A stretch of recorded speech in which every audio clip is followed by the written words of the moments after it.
Test.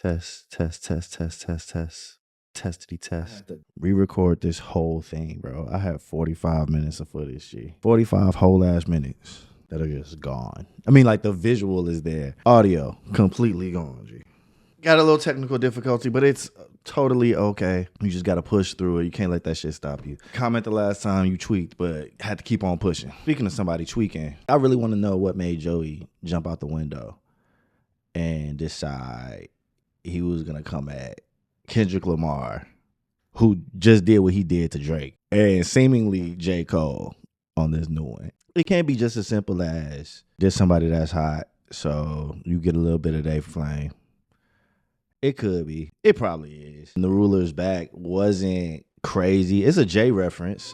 Too much West Coast dick licking. It's not that offensive. Did he know what would happen when he said that? Of course he did. So the assumption is it's on purpose. Contrary to popular belief, it does actually make sense. You know what I'm saying? Joey was out at the same time as all of them. Drake, Kendrick, J. Cole, Big Crit, A$AP Rocky, like Mac Miller, like Action Bronson. You feel me? The blog era still has so many artists that are remaining inactive. Joey hasn't been completely absent. I know he dropped some music, a couple of years ago? I didn't listen to it. I haven't really been listening to Joey Badass. However, he's still a recognizable enough name so that if he calls people out, people are going to pay attention, and people are paying attention. Would they have done so last year prior to March 22nd, 2024? Maybe not. That's just the era that we're in right now. And I'm here for it. Like, I don't really give a shit. I think it's a mismatch, not because he's not in the right generation. People saying that he should be battling like a JID or a Mick Jenkins.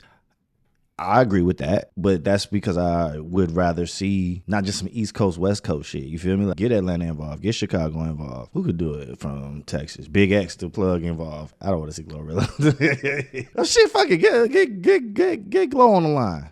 Let her beef with somebody too. Them girls be beefing anyway. Never mind. I wouldn't even know how to introduce Joey to somebody who's never heard of him. Like, this is a song you may have heard type shit. What was that shit? Devastating? I used to feel so Devastated? It might have been Devastated. Most niggas I know probably know him from Power. The nigga you seen on Power. Or the nigga you seen on Mr. Robot. I still need to watch that. Part of the footage that I lost was a reaction, I guess, to Sorry Not Sorry. And I can't even really recall anything that stood out to me that I can even put in this video. That's what Joey does.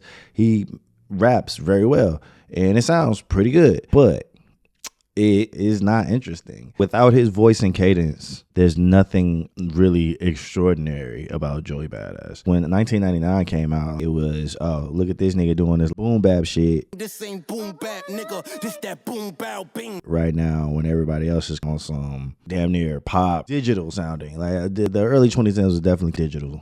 A lot of auto-tune was still coming into play. And just other little engineering tricks to make voices sound robotic. I mean, the same could be said for today right now. I don't really want to see J. Cole respond to Joey Badass. Stigma aside, it's still J. Cole, my nigga. It's not an interesting battle between J. Cole. The fan base is different. You feel me? So we saw that a lot in Drake and Kendrick. Like, the fan base matters. The majority opinion that you see is what's going to dictate who actually won. And J. Cole has a much bigger fan base who may or may not give a fuck about him quitting a beef or whatever. The same thing with Kendrick. We saw what he did to Drake. I don't really want to see that happen to Joey. I would actually be a little sad. I'm not going to hold you. It worked because here I am talking about it. You feel me? So see what happens next, I guess.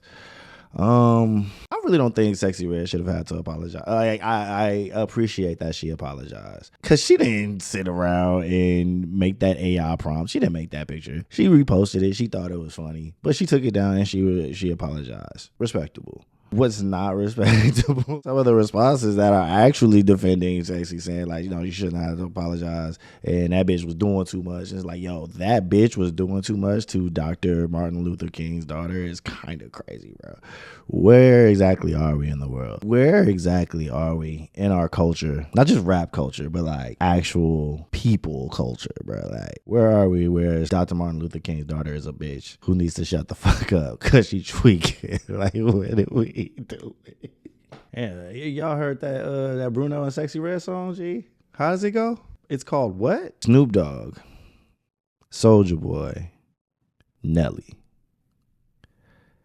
I never expected too much from Snoop Dogg, Soulja Boy, and Nelly, bro. Snoop Dogg is himself a full-on just entity. He's been so outside of whatever is going on. He don't really, that's not his concern. Do that nigga probably give back and have a whole lot of, like, we know about his football league, of course. However, I'm not really looking at him to be the pillar of the black community, to lead us. It's not happening. Soulja Boy, who's a known opportunist and will literally attach his name to anything. Y'all still got y'all Soulja games out there? Yeah, I didn't think so. What else that nigga have? No, he ain't have glasses. That was Ray J. Same difference. Nelly told, side note, just a side story here. Country Grammar is the first rap album that I actually asked my mom to purchase for me. It was absolutely the clean version because we got that bitch from Walmart. And at the time, Walmart was only selling clean versions. Still, Ride With Me was on that version. And the reason why it was so important that Ride With Me was on this album was because I had recently seen the original Kings of Comedy. At a drive-thru, mind you. One so old that it still had the standalone speaker on the driver's side when you parked. Shut up, I'm not that old. Looking back, it was kind of wild that I went to see this movie with a pickup truck full of white folks, like in the burbs, and we all laughing because DL just said he'd get shot 41 times if he pulled out his wallet. I will not pick that up. I'll take it all the way home. Good times. Either way, once the movie was over, that's when I heard that twangy guitar, those inspirational strings, the sweet gospel of City Spud telling me that once I was a fly guy, I too could fly high. And I look, he made Ride With Me. So, yeah, it's a little disappointing when I see Nelly say, hey, I was raised to respect that office. I did not know you was riding with me because you thought I would ride for who you voted for. This nigga started talking about troops and shit. I'm like, nigga. Nobody asked you to go throw a grenade, nigga. They asked you to rap some raps. Get the fuck out of here. You could have said no. Like, just be honest, bro. What are you talking about? Just be honest. I would have respected it a lot more because again, I don't expect anything from them as far as on some political shit. It's disappointing, yeah. And it does send a bad message. But, I mean, that's them niggas. I don't have time to be mad at them. It's not solution-based. So, moving on. We already know what it was. He told us. It's not as black and white, pun intended, as we make it. You watching this probably broke as hell. I'm broke as hell. And if you not, comment, I'm not broke. Trying to see something. But nah, for real, G. I know this is just a rap channel, G, but on the real, just like, it's not so much us versus them. You know what I'm saying? It's more so us versus them type shit. You feel me? Kendrick announced that SZA was going to be a special guest at the Super Bowl. Surprised. Color me shocked. Travis Scott dropped a new song that sounds like an old song. Central C. I like Central C. I gave his album a try. It's hard to get through a drill album wherever the drill is from. Chicago, New York, UK, wherever it's from, it's kind of hard to get to because it's the same sound over and over again. But I do like Central C, and I'm going to give it another shot. Yeah, other than that, this was just a little something new. Is this a podcast? I don't know. Or is it just a nigga in his living room talking about rap? I don't know. Hit the likes, hit the subs. Hey, must be the money. Who needs to shut the fuck up? Because she tweaking. Like, what are we doing? What are we doing?